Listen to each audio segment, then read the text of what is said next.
what happens when you turn your garage into Hawkins, Indiana. We built an authentic Stranger Things living room as part of a full, in-person Stranger Things experience.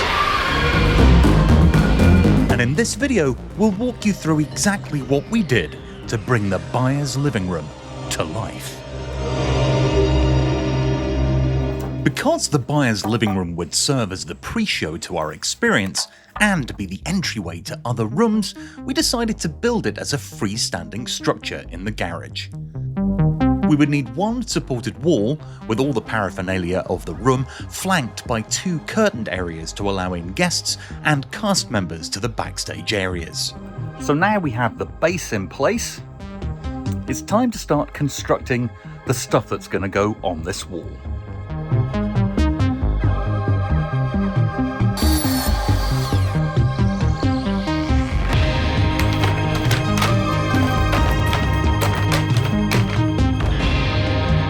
Now it's time to put up these boards. Now this is done and looking good, we're going to start with the wallpaper, and we're using this, which is an adhesive contact paper. This is about the closest that we could find that looks like the Byers living room, and I'll put the link to this in the description below.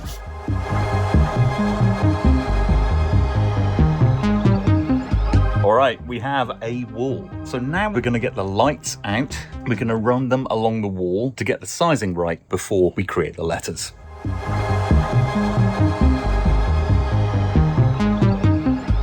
We measured with the lights, trying to figure out how to write the letters on the wall so they look like the still that we have from the show. So I'm going to use this dry erase marker. So if I get something wrong, I can get rid of it. It's about 10 minutes later, but I think I've got it roughly right. There's some quite distinct things like the Z, or Z if you're from England, and the Q. There's a gap between them and the rest. They kind of go up and down and then across and up a little bit. So I've tried to replicate that as best as I can. So now, yeah, we're going to have to paint it.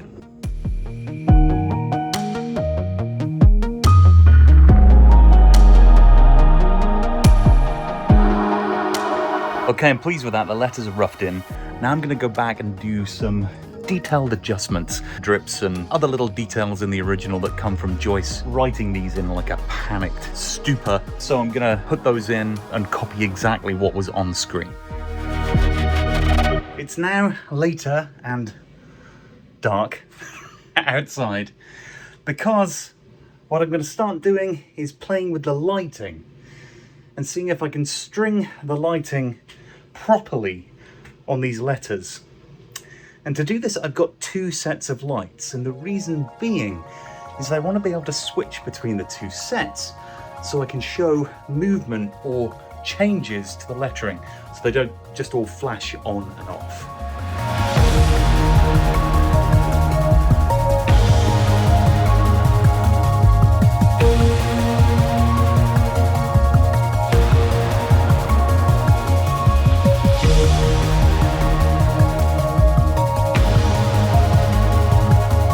Now, because this living room that's the other side of this wall is all part of a bigger experience, I want to be able to control it as part of the entire show. And what I mean by that is that there are different steps that people will go through. And here in the pre-show, which is what the Byers living room is going to be, I want to be able to flicker the lights on cue and also add intro video to the beginning of this experience. So this is our what I'm going to call a pop-up control room. It's right in the middle of the garage space that we have here, and it's got sound and computer control and all that kind of cool stuff.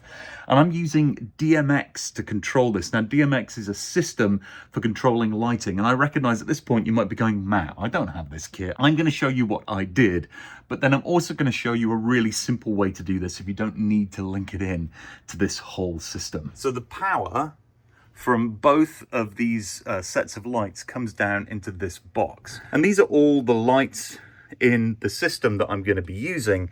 And down here is simple dimmer pack, which is literally what that is. Then I can just change the brightness and program that in to the computer. So when I press a button like this, it will start the lights moving.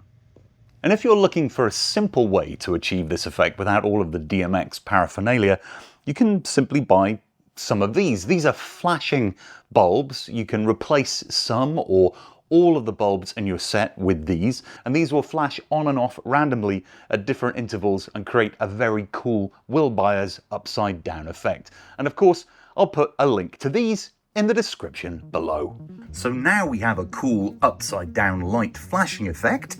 It's time to start adding to our environment. After raiding more garage sales and thrift stores over the last 12 weeks than I'd like to admit, we've collected a pretty good array of 80s paraphernalia. Alright, it's already starting to come together. Like it when a plan comes together. Alright, we're just dusting off some old 80s relics here. Too many knickknacks. Right, time to get the TV and VCR. But this isn't only a cool prop, it's also going to be used as part of the experience. But how are you going to get modern content on this old TV, I hear you say?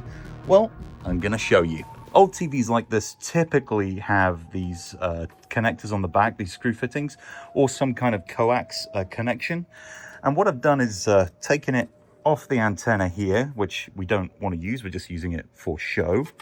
And then connected it to this box. By the way, I should point out the leaves everywhere. It's been so freaking windy that basically every leaf in our entire street has ended up on the floor in our set. So we're going to have to do a little bit of sweeping later. But yeah, back to this box. So basically what this does is takes a standard video signal that you can see here and converts it into a signal that the TV can receive. And then you just have to tune it to the right channel here, and it tells you on the box what channel that will be. That then plugs into this little media player. I can trigger anything from this computer to play on that media player just by adding a little switch that plugs into that little trigger socket there. And what it means is, just like the control I've got here over the flashing lights, I can trigger from the computer the pre-show to play on that screen. So there's a looping video of just static, and then boom, it kicks in to the pre-show. And I have a whole video on setting up and using these little media players for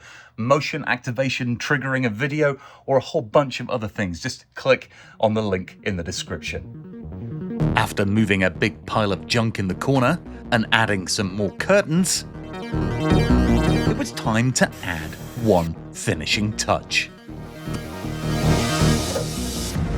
Well, and just to finish things off, I thought we should add a lamp here, because you can't really have the Byers living room without a lamp flickering on and off, which is kind of the whole thing. So the lamp is now in here, and I've connected it to the DMX controller here so it will flicker on and off in time with the other lights. It's gonna look good. I'm excited. Okay, after many hours of fettling in the edit suite, we now have our pre-show video and the TV working, which looks amazing with the VCR here. The keen-eyed amongst you may have noticed that in our concept art, there are these vines above the garage. We have assembled the tendril team. Anyway, we're going to make some Stranger Things vines. That's what we're going to make. Seen some very good videos on YouTube with different ideas. Totally copying one of those ideas that we thought was really, really good. But going to add a little creative geekery twist to it at the end. Right? Right. And this is pretty simple. You just need some black saran wrap, some aluminum or aluminium or tin foil, depending on where you are in the world.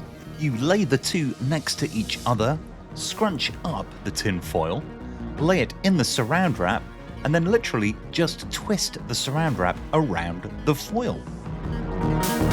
And so for hours, we did make a lot of them. And fighting the ever-increasing wind, we put them up around the set. In the show, you will notice tiny little mini tendrils coming out of the main tendrils. And I wanted to try and recreate that using this. This is called the webcaster gun, and it's a way to use hot glue to make quite realistic looking webs. But I thought maybe I can use this to add those mini tendrils. So let's try it. I got some black glue sticks and my compressor, and this is nice and warm and ready to go. So let's do it. The Webcaster works like a regular glue gun, except for one key exception. Instead of laying down lines of glue, it fires compressed air over the tip of the glue gun, sending it spraying out onto any surface you point it at, which creates a cool web-like pattern. Now that is looking appropriately creepy. And as darkness fell, and the first night of our experience opened, everything came together.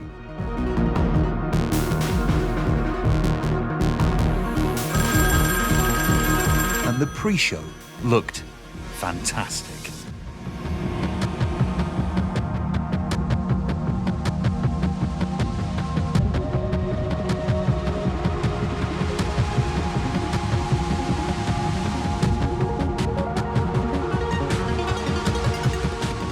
If you enjoyed this video, then you're going to love learning more about our full Stranger Things experience. You can do that by clicking on either of these links that will take you right there as soon as those videos are available.